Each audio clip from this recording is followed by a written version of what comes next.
1939. It is the beginning of World War II, nations clashing together and heroes emerging. Soldiers and civilians are dying, while some are left barely alive. A call for help was made to the home front. More blood was needed.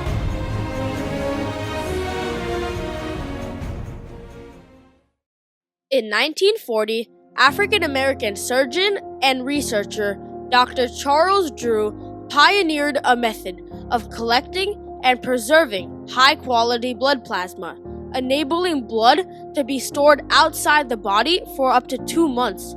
This method of banking blood was immediately implemented during World War II, saving hundreds of thousands of lives.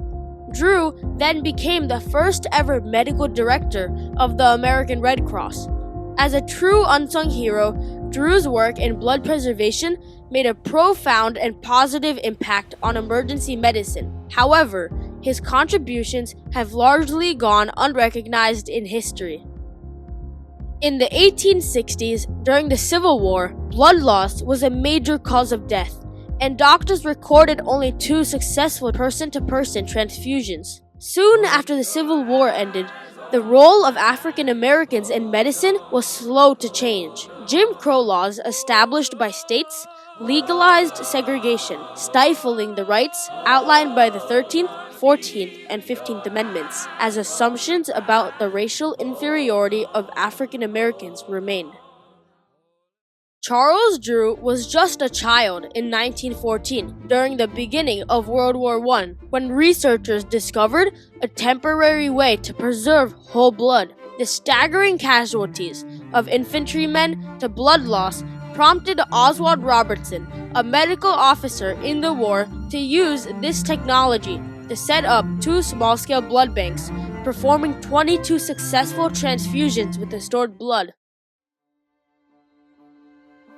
Drew, wanting to pursue a career in medicine since his younger sister died of the Spanish flu, went on to study medicine at McGill University in Canada after segregation excluded him from most American medical schools. After graduating in 1933, Drew wanted to train in transfusion therapy at the Mayo Clinic, but prejudice prevented him. This was also at the height of the Great Depression, causing widespread unemployment.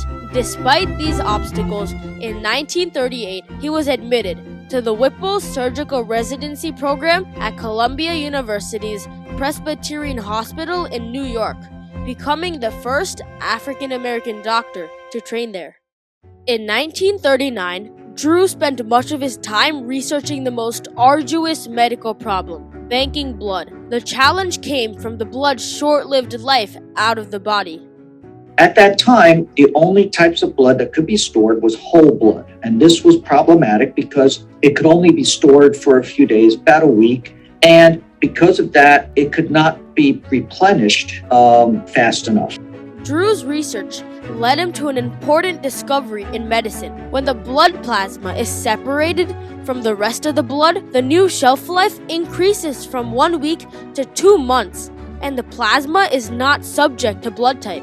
In 1940, Drew compiled his research into a 356-page dissertation named Banked Blood, a study in blood preservation. This made him the first African American to earn a medical doctorate from Columbia University. As World War II heated, Great Britain came under attack. British officials immediately recruited Drew to lead the Blood for Britain program. Britain requested 5,000 vials of dried plasma to decrease combat casualties. On the battlefield, where time is of the essence, the plasma can quickly be given to soldiers who would otherwise go into shock and be pronounced dead. Drew's discovery that plasma could replace whole blood became critical for emergency medicine, saving countless lives. John Streihartz, a United States Marine, shared his thoughts on receiving plasma on the battlefield. It was as though I was rising, being lifted right up off the ground. The best thing I can compare it to is being out of breath and all of a sudden getting your breath back. To meet the need of all this blood, Drew set up blood drives in New York, lasting over 5 months, with over 15,000 American blood donors of all races participating. In addition to this success, Drew created programs like the National Blood Donor Service, which collected and froze plasma for use by American forces. Drew then implemented his technology into trucks, now called bloodmobiles, which the British Army used to refrigerate blood and quickly treat the wounded. In 1941, the American Red Cross asked Dr. Charles Drew to be the first director of its blood bank to prepare Americans for entry into World War II. Drew was able to help create 35 blood reserves, and plasma became known as the outstanding medical discovery of the war. The foremost lifesaver, the Surgeon General of the Army declared, is plasma, the dried blood extract that millions of Americans have been giving the Red Cross for nearly 2 years.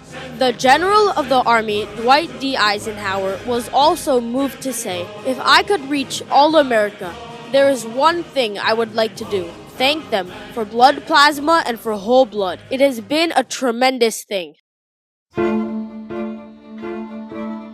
During Drew's work in blood preservation, he received hate mail from uninformed Americans who were fearful of Negro characteristics being passed through blood transfusions. One writer said that if his white son was wounded on the battlefield, and the only way to save him was to transfuse him with a black donor's blood, he would say, "Let him die." In 1942, after the attack on Pearl Harbor, the American Red Cross was pressured by the then segregated U.S. military to segregate blood by race, ironically preventing Drew from donating to the blood banks he had helped establish.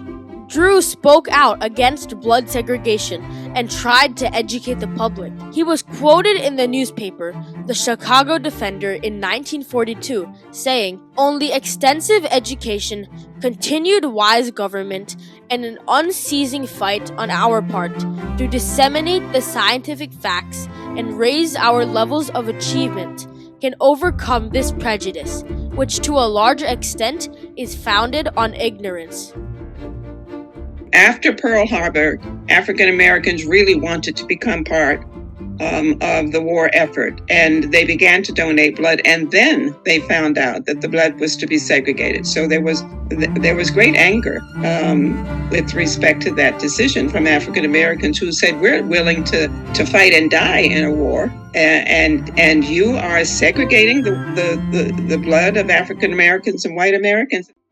As Drew stated in 1944, it is fundamentally wrong for any great nation to willfully discriminate against such a large group of its people. One can say quite truthfully that on the battlefields, nobody is very interested in where the plasma comes from when they are hurt.